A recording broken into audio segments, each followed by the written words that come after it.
Ехо! Би ли казал къде отиваме? Не. Добре, край на влога. Вече би ли казал къде ще ходим? В Франция, Монако, Италия. Може би Това се качим на Алпите. И май това. Ще сме на Френската ривиера. Френч Ривиера. Ще сме пеленцата от Монако. Цял живот много са хора. Колко е часа? 12 часа. От колко ни е полета? От 7. Кога тръгнахме от Варна? 6. Заради тебе. Моля. Така че предпочитам да си по-на време в София. Да, откъде да Защото знам, не че в вярваш на София е колата жега. ми. Не вярваш на колата ми. They ask you how you are, you just have to say that you're fine when you're not really fine. Просто мислех, че ще можем да седим в летището. Но ние чакаме за паркинга на летището. Да, 3 часа. Да. Обиколихме мола. Какво? 3 часа е паркинга на летището. Ние кой ще правим 1 часа там? Аз заради ти казах към 1,5 да тръгнем, защото получаса пътя. Добре, дай да отидем на друг мол. Кой? Имаше един горе. Горе под летището. И там ще седим те ли? Да. Колкото седяхме в този мол. 2 минути до Лидъл, за да си вземат тази гадория. Търсехме 10 минути Лидъл.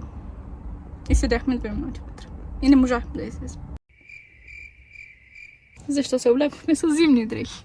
Защото самолета ще седем. Минали път, помниш ли? Минус 60 градуса. Навън, Самолета извън колко самолет. беше? Ако беше минус 60, ти ще се замразена пастърма. И в Ница го дават да вали. Де факт пише в лодета.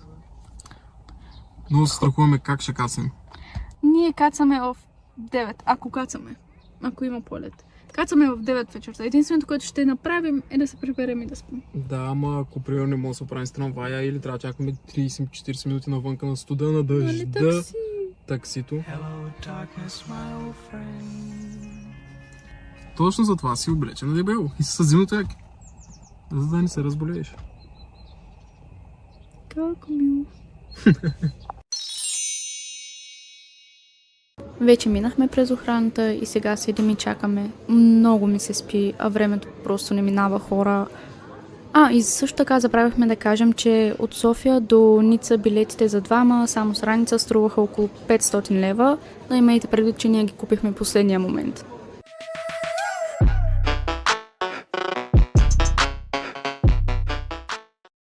The next day. Това е апартамента. Тук е кухнята. Това грамадното е хладилник, да, светни. Имаме си кафемашинка. Беше ни оставил кафенца, така че само че трябва да си купим. И после продължаваме към разтегателен диван. Много тегаво се отваря дивана. Буквално. Да, но обратно оттам го хващаш и така го дърпаш. Уникално, странно е. Тук си имаме масичка и тук имаме корабен прозорец. Това ни е гардероба, вграден вътре в стената, който се чува много странно. Да. Пералня, бойлер и от тази страна има и прахосмокачка в гардероба. И така, вече на най-любимата ми част. Това. Имаме си тераска с уникална гледка. И също банята е много сладка. Щеше да е хубаво да се бяхме сетили да светнем, но ето. Много е сладко. Има едно голямо огледало. Да.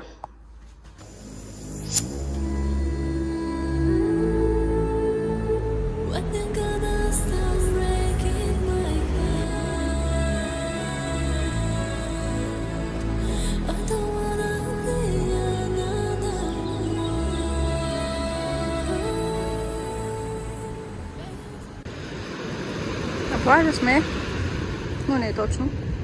Горе сме. И не е толкова студено и не вали дъжд. И натам е много красиво. Водата е много по-синя, отколкото изглежда, но и така се вижда много яко.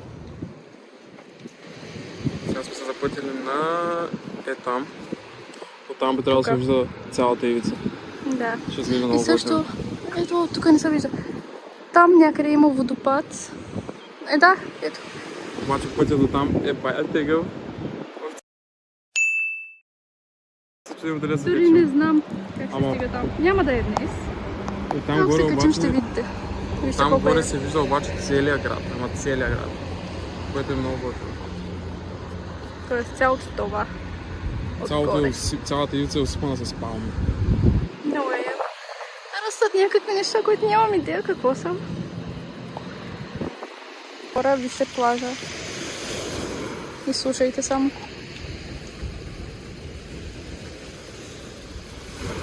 Трябва да има малко по-голяма вълна.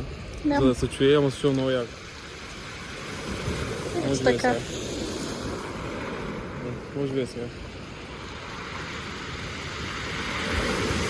Това не е много яко. И много успокояващо. И Просто вижте само зад нас. Намираме се на Касъл Бейч. Кастел пиша, ама не сме французи, нямам идея как да го произнеса. Тогава не Просто- можеш да седиш цял ден и просто да се наслаждаваш на шума. Да, Мега приятни звуки от камъните, като вълната се дърпа. хора, ние сме тук. Се вижда много яко. Но дойдохме чак от това стърчащото нещо, Трябва което да... означава, че трябва да се върнем така чак там. Но пък си струваше Снимай хотела зад нас. Много яко това има. да се събудиш тук и гледката да ти е това прекрасно синьо. О, неповторимо.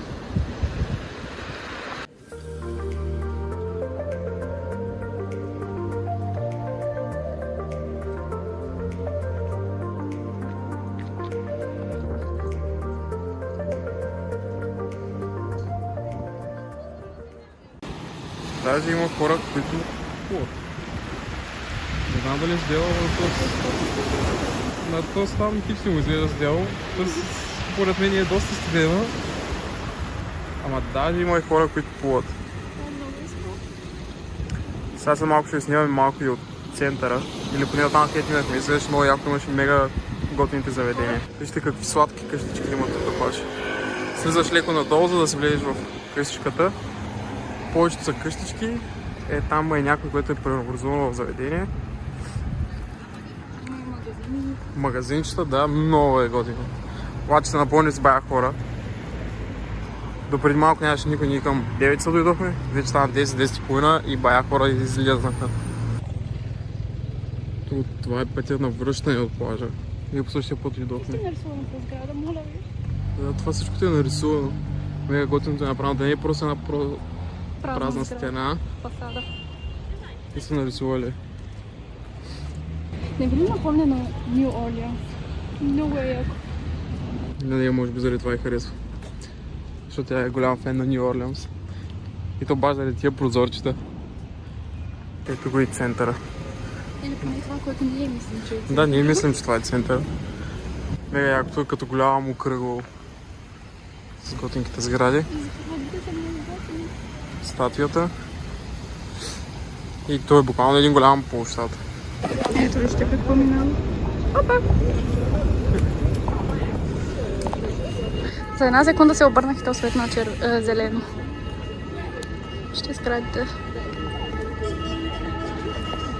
Дано тази камера да има стабилизация, защото аз много друсам.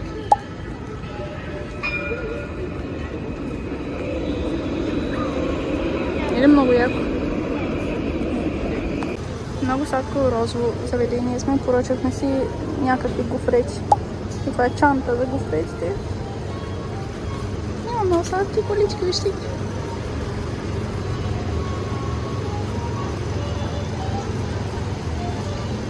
Това ни е асансьора.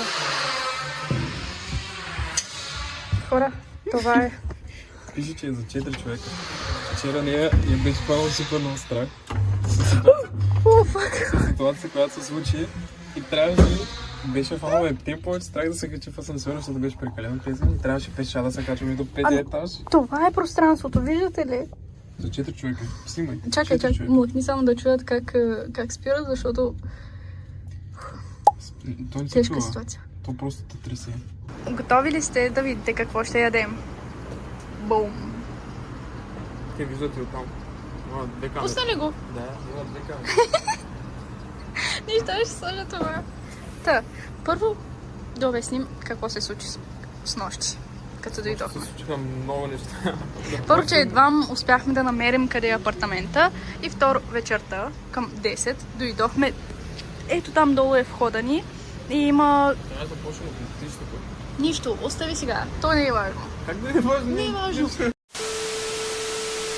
Ето там долу бяхме и има кутия, където са заключени ключовете. За да я отвориш, ти трябва код. Човека ни прати всичко, но на снимката се виждаше нещо друго. И аз помислих, че там трябва да въведа кода. Вие ще го видите на екрана какво имам предвид. И докато се опитвам да намеря къде по дяволите да въведа този код, понеже не видях къде е, и звъня на човека, той не ми вдига. Не ми вдига и се включва френска гласова почта. И ми говори на френски. Аз не разбирам френски. 2-3 пъти звъняхме, никой не дигаше, писахме му, обаче докато отговори, че трябва да е там кутията и просто решихме да пробваме на кутията, която има цифрата 9. Пробвахме и стана, обаче преди да пробваме, аз видях едно голямо табло, на което имаше цифри. Аз викам, може би трябва да въведеш кода Като там. тъчпад, където да въвеждаш един И аз викам, може би трябва да въведеш кода там и то ще се отвори вратата. И цъкам, то пише на френски, пише някакви стрелки. Между време, нека отбележа, че той има нулев инстинкт за самосъхранение. Абсолютно нулев и това се доказа с нощи. Защото докато той въвежда това, както е застанал тук, и до него, пред него е табло, където са цифрите. Обаче до него дойде един човек, пушеше трева, дойде до него, застана до него, започна да ни оглежда и той още продължава да си цъка на таблото, разбирате ли? И аз му викам, бейби, има човек и го бутам, ама той не, той продължава да си цъка просто. Добре, виж моите гледки. Аз седях по таблото. Пробвам да въведа кода и пробвам да разбера какво пише там. В същото време виждам с периферно зрение някакъв как буквално идва. Такива движения правиш и викам с този някакъв танцор. И продължавам да цъкам кода. Изобщо не съм видял, че е дошъл до мен. Нулев инстинкт. И после тя, когато ми каза, се обърна и той не се беше до мен. И тревичката ми реши супер много трева. И в същото време аз като се обърнах, той нали, завъртя се малко, седя още малко и се замина и се тръгна. Да, а мен му беше страх, че ще извади нож, нещо да ни заплаши, да ни обере, нещо от сорта. И нещо време го бутам и той продължава да си цъка. Може би видя, че не може някак се да влезем и си каза, те сега ги избарах. Да. Ги избарах в И после си каза, те са по-тъпи от мене. Да. Остави ги. Може би, защото тък му разгадахме кода и той заради... Не, аз просто отново извадих телефон да набера човека. И не знам, или се изплаши, или се отказа. Тя продължа да отидем там. Понеже това е хотел и свети много ярко през нощта, исках да отидем там, за да може поне, нали, ако имат охрана да излезе, да има друг човек до нас. Рейдж, които 100 пъти исках да се прибера. И после стана това там долу, качихме се нагоре, през нощта изглежда мега крипи сградата. Буквално сградата изглежда много крипи. Асансьора изглежда обладан. Асансьора го видяхте, да. Буквално е много гаден. Аз се качих по стъпалата. Просто, хора, аз имам игла в крака, понеже се я щупих и имам затруднения с ходенето, но изкачих 5 етажа, за да избегна този асансьор. Да. Иначе това бяха на Ай сега да ядем. Давай. О, мале, много е меко. Моето много болите, мали. Тежи ли се също това? Как? Много е студено. Студено? Това ще изпия. Ами, вече не е толкова. Това ни 20 минути говорим. Аз не мога да го спусна. Искам ябълка. Мега мегото е. Освен край. Малко се разтапя в устата. Но средата е много странна. Което е по-хубаво. Да, моята е много по-хубава и е като тъмен шоколад по-скоро. Което аз не съм го напред на тъм дял. Боровинките няма вкус на боровинки. Ягодите ми също спокойно. Ще падне.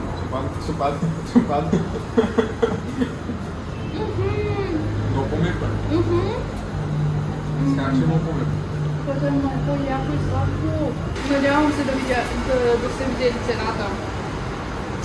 Не си заслужава парите със сигурност. Да, особено ако ги преобразуваш в лева. Не, направете си го вкъщи. Да пробваш един път може да се струва. Да. Аз не съм толкова отболен, не е много хрупкаво. Докато това е баш, все едно ядеш облак буквално, не съм много мек. Ще довършим яденето. И ще отидем до Lidl. Малко след като да. отидем. Ще разходим из Lidl. Ще гледаме малко цени в Lidl. 3 броя маргарита за 2,69 евро. Купихме капсули. Не знам дали ще стана. Май става. Да купихме бая неща за малко пари. Това нямам идея колко струваше. Нямам идея. 3 евро. Общо всички покупки бяха малко над 30 евро. 32 евро май. Горе-долу, да. 32-3 евро. Да, някои неща ги помня колко струва. Това мисля, че беше около 4 евро. Паста за зъби 2 евро. Около 1,50 дори мисля, че беше или нещо близо 5. Шиници. Тия бяха по... Какви са кремвички? Това са като кремвиш. Само съм тънки. Буквално са Да. много тънки. И бяха около 1,50 до 2 евро максимум. Един нещо пак. Така че, тия нямам никаква идея. Максимум 5. Това беше най-голямата оферта. Това ще го видите, просто няма нужда да му казвам цената. Това са 3 маргарити, просто защото да има какво да ядем, докато гледаме Ергена. Було. Като увид в було и отново не помня цена. 2 и нещо мисля, че беше това. 2 евро и нещо. Би трябвало да съм го прихванала малко на видео. Хляб без корички. Хляба ме очуди, много е мек между другото, ама ме очуди, защото е евро и 55 цента. Или там. Да, може би защото е без корички. Един шампон. Нямам никаква идея колко струваше. Един дезодорант. Това мисля, че беше около 89 стотинки или там цента или както... И това е. Каквото е. Вчера поръчах 2 води, една фанта От Carrefour. и един нектар от Carrefour И с киндер. киндерчета 10 броя и струваше 18 евро. Буквално почти стойността на това, което взехме тук, пък тук има да ядем поне за 3 дена. Повече? В смисъл, виж колко много Да, има. поне за 3 дена. Това. 4 можеш да ядеш. 1 hour later. Готово, ще ядем. Но, пред да приключим... Вижте. Не, чакай, искам да излезем да ви покажа на... нататък. Добре, ще ви кажем нещо. Корените О, на града. мале, колко е студенко. Вижте само първо тук и хоп. Вижте. Хора. Много е красиво. Много е готино, мега античното, запазеното. Антично. Старинно. Антично си е, смисъл, това е Не. преди на 200 години сгради. И бих казала чак толкова много. Ама, вижте как се блещ тук там. И тази улица е много права, вижте. Тая улица, като тръгнете надолу, буквално сега ходите по нея и слизате на плажа. Леко надясно после, защото тук има сграда пред вас. Ама е много близо до плажа. Има много трафик, не знам дали се чуваме. Но е много красиво. Така че... Виждаме ли се? Така че това е първи ден в Ница. Чакайте скоро още. Може би без лошо.